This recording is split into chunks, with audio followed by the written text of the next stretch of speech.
The thought may be uncomfortable, but King Charles's illness has become a serious reality check for the royal family. For the institution known as the firm, it has created a new sense of urgency around one major question. Is Prince William truly ready if the call comes sooner than expected? The palace may never say it directly, but every move around Windsor right now seems to point toward one thing. William is no longer simply waiting in the background. He is preparing, testing authority and quietly shaping the monarchy he may one day lead. And now, one quiet decision ahead of Princess Anne's Windsor ceremony has sparked a fresh wave of speculation inside royal circles. According to the claims being discussed, Prince William quietly removed guests connected to Queen Camilla's circle before Princess Anne's event began. There was no loud announcement, no public palace statement, no dramatic confirmation. Just a revised guest list, a changed room, and a powerful signal that Windsor may no longer operate the way it once did. That is what makes this moment so interesting. In the royal family, power is not always shown through speeches or public statements.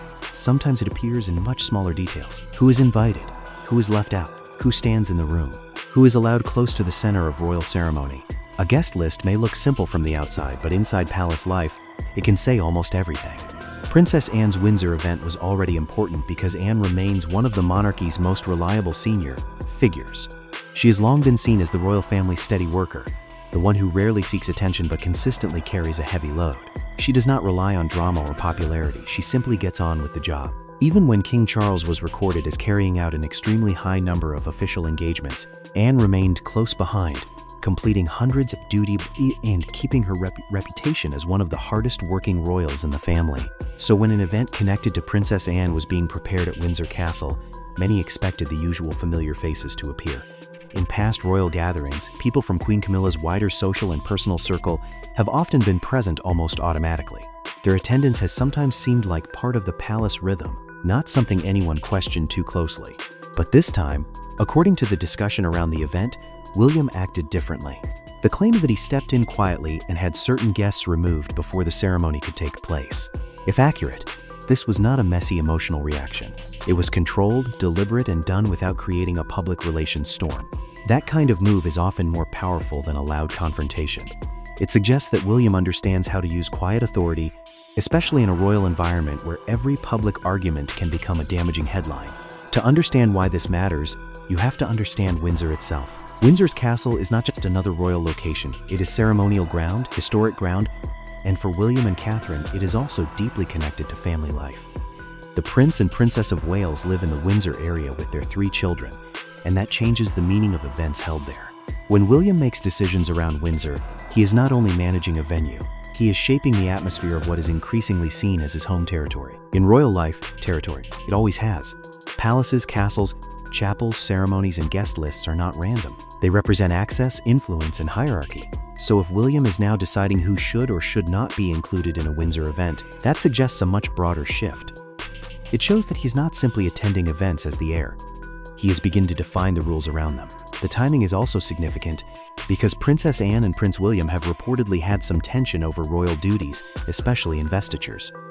Princess Anne has continued to conduct many of these ceremonies at Windsor, even though William is the one living nearby and increasingly expected to take on more visible responsibility. Some reports have suggested that Anne has wanted William to take a bigger share of these routine but important royal jobs. On the surface, that could look like a simple family disagreement, with Anne frustrated that William is not doing enough. But the reality appears more complicated. Investitures are not minor events in the royal schedule. They are formal moments of recognition, tradition, and state authority. Only a small number of senior royals can host them, and they usually take place in important ceremonial spaces like Buckingham Palace or Windsor Castle. Because of ongoing work at Buckingham Palace, many of these ceremonies have been taking place at Windsor. That gives them even more meaning for William.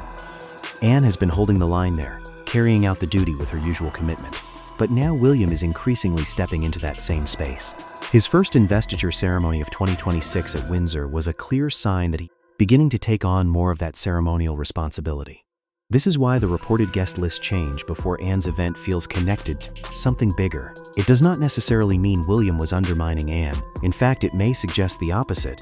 He may have been protecting the tone and integrity of her event by ensuring that the room reflected the monarchy's future direction rather than old palace networks. Princess Anne is known for valuing protocol, discipline, and duty. She is not someone who appears impressed by social maneuvering or unnecessary court politics.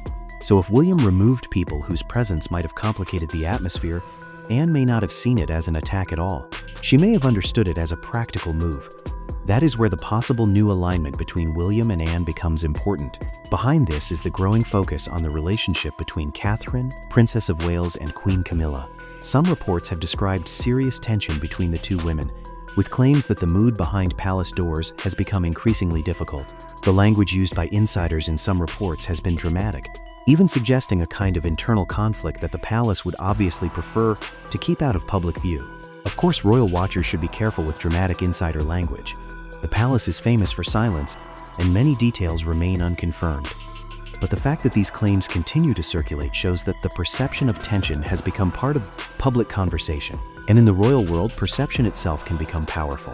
One moment that reportedly fueled speculation involved a state visit, where some royal watchers believed Queen Camilla appeared to move Catherine aside during an interaction with Melania Trump.